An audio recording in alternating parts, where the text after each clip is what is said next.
Russia আৰু ইউক্ৰেইনৰ মাজত যুদ্ধ হোৱা প্ৰায় এক মাহ হ'বলৈ হ'ল। বৰ্তমান সময়ত ৰাছিয়াক ছুইফ্টৰ পৰা কাট অফ কৰা হ'ল। ৰাছিয়াৰ লগত ভিছা মেগা কাৰ্টে কোঅপাৰেশ্যন কৰা বন্ধ কৰিলে। ৰাছিয়াই কেনেকৈ ইণ্টাৰনেশ্যনেল পে'মেণ্ট কেনেকৈ কৰিব? ৰাছিয়া বাকী দেশবিলাকৰ পৰা নিজৰ দেশলৈ কেনেকৈ বস্তু কিনিব বা নিজৰ দেশৰ পৰা বাকী দেশবিলাকত কেনেকৈ বস্তু বিক্ৰী কৰিব? ৰাছিয়া বৰ্তমান বহুত ডাঙৰ প্ৰব্লেমত আছে। কিন্তু সেই একে সময়তে ইয়াৰ হাতত এটা ডাঙৰ অপৰচুনিটি আছে, কেৱল মাত্ৰ UPI থ্ৰুদি। UPI মানে হৈছে ইউনিফাইড পে'মেণ্ট ইণ্টাৰফেচ, যাৰ জৰিয়তে নেকি ইণ্ডিয়াই গ্ল'বেল লেভেলত হেল্প কৰিবলৈ গৈ আছে।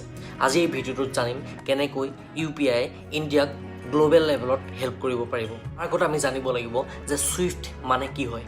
SWIFT মানে হৈছে society for world wide interbank financial telecommunication, যিটো এষ্টাব্লিছ কৰিছিল 1973। তেতিয়াৰ পৰাই বেংকবিলাকৰ কাৰণে ছুইফ্টে পোষ্টমেণ্টৰ কাম কৰি আহিছে। ছুইফ্টৰ জৰিয়তে কেনেকৈ ট্ৰেঞ্জেকশ্যন কৰে? ই মানি কেতিয়াও ট্ৰেন্সফাৰ নকৰে, ই কেৱল মানিটোক জাষ্ট ছিকিউৰলি ট্ৰেঞ্জেকশ্যন কৰাত সহায় কৰে। ফৰ এক্সাম্পল, ইণ্ডিয়াৰ পৰা বেলেগ এখন কাণ্ট্ৰিত পইচা ট্ৰেঞ্জেকশ্যন কৰিব লাগে। সেই ক্ষেত্ৰত কেৱল মাত্ৰ ইউপিআই হেল্প কৰিব, যাতে সেই পইচাটো ছিকিউৰলি এটা বেংকৰ পৰা আন এটা বেংকত ট্ৰেঞ্জেকশ্যন কৰিব পৰা যায়। বৰ্তমান সময়ত ছুইফ্টৰ লগত 200খন কাণ্ট্ৰি জড়িত হৈ আছে। তাৰ লগতে 11,000 বেংক ছুইফ্টৰ লগত জড়িত হৈ আছে। যদিও ছুইফ্টটোক ইণ্ডিপেণ্ডেণ্ট বুলি কোৱা হয়, তথাপিও কিন্তু ছুইফ্টটো ইণ্ডিপেণ্ডেণ্ট নহয়। ছুইফ্টে ৱৰ্ল্ডত মনোপলি ক্ৰিয়েট কৰি আছে। কাৰণ যেতিয়াই নেকি ৱেষ্টাৰ্ণ কাণ্ট্ৰিবিলাকৰ আইডিঅ'লজিবিলাকক চেলেঞ্জ কৰিব বাকী কাণ্ট্ৰিবিলাকে, তেতিয়া লগে লগে কি কৰিব? ছুইফ্টটো বেন কৰি দিব বাকী কাণ্ট্ৰিবিলাকত। কাৰণ ছুইফ্টৰ থ্ৰুদি ইণ্টাৰনেশ্যনেল যোনটো ট্ৰেঞ্জেকশ্যন কৰা হয়, বাকী কাণ্ট্ৰিবিলাকে কৰিব নোৱাৰিব। যাৰ কাৰণে নেকি বাকী কাণ্ট্ৰিবিলাক ইকনমি হয় বহুত তললৈ নামি যাব।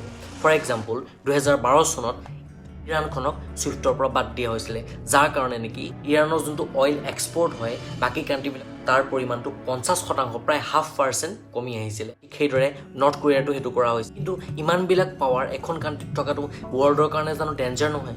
নিশ্চয় হয়।